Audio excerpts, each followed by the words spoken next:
Hi folks, it's Mike Murphy, and today's quick tip is an Adobe After Effects CC 2024.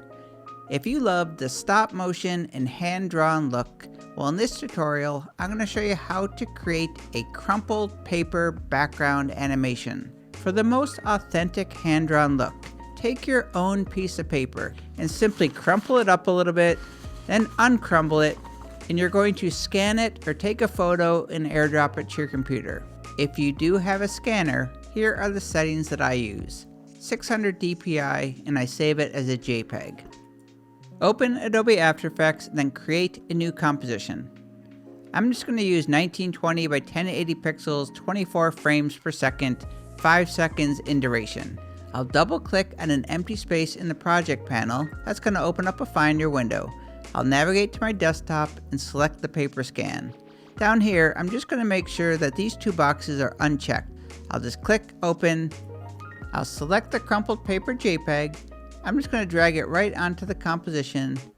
And this might be just a little bit too big for me. So I'm going to tap S for the scale property, and I'm just going to scale it in so I can get some more detail and still have enough space around it to move it around. Drag the CTI or the playhead to the beginning of the timeline. Select your crumpled paper texture layer. Then all you're going to do is move the CTI forward 4 frames at a time and then split the layer. So to move the CTI forward, press the Command key on a Mac, Control on Windows, and tap on the right arrow key. So I have the Command key pressed, I'm going to tap the right arrow 4 times. And to split the layer, you can go to the top menu, click on Edit, Split Layer, but this is a must-know keyboard shortcut. Shift Command D or Shift Control D if you're on Windows. That is going to split the layer at the playhead. I'm going to repeat this process until I have 12 layers. So Command key, Control if you're on Windows, tap the right arrow, 1, 2, 3, 4, split the layer, Command or Control, Shift D. I'll select this top layer and tap the delete key. And I want to make sure that I'm on the last frame, so I'm going to bring the CTI over 1 frame to the left, and I'll tap N to bring the work area to this last frame. So what we're going to do is go through each layer and randomly change the position and the rotation. Tap the V key for the selection tool, that's going to allow you to move the layer, and tap W for the rotation tool, that will allow you to rotate the layer.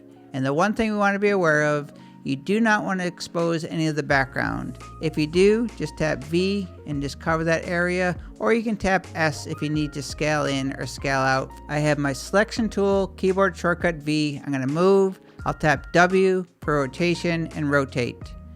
I'm just going to move the CTI forward over the next clip. I'll click on the clip right on the timeline. That's going to automatically jump the selection to the next layer.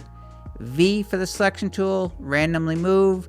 W for rotation, and just repeat this all the way down the timeline until you change each layer. And when you make it to the last frame, tap the spacebar, and now you have a crumpled paper texture animation. Pretty cool. Sidebar: how many times did you tap the letter R instead of W for the rotation tool? For finishing touches, I added an adjustment layer on the top of all the layers. Then I added the posterized time effect from the Effects and Presets panel. This will allow you to control the speed. I set the frame rate to 4 to give it kind of a stop motion feel.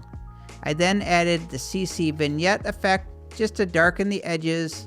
And then I added some noise. I added my new MurphyDoodle text, link in the description if you want some handwritten text that I created. I added my character on top, and I added the hand-drawn effect to give those a little bit of movement.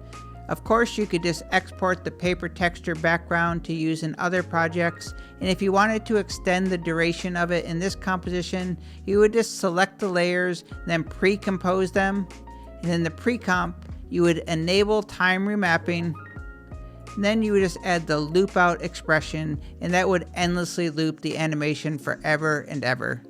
And that is how to animate a paper background in Adobe After Effects CC 2024. My name is Mike Murphy. Cheers.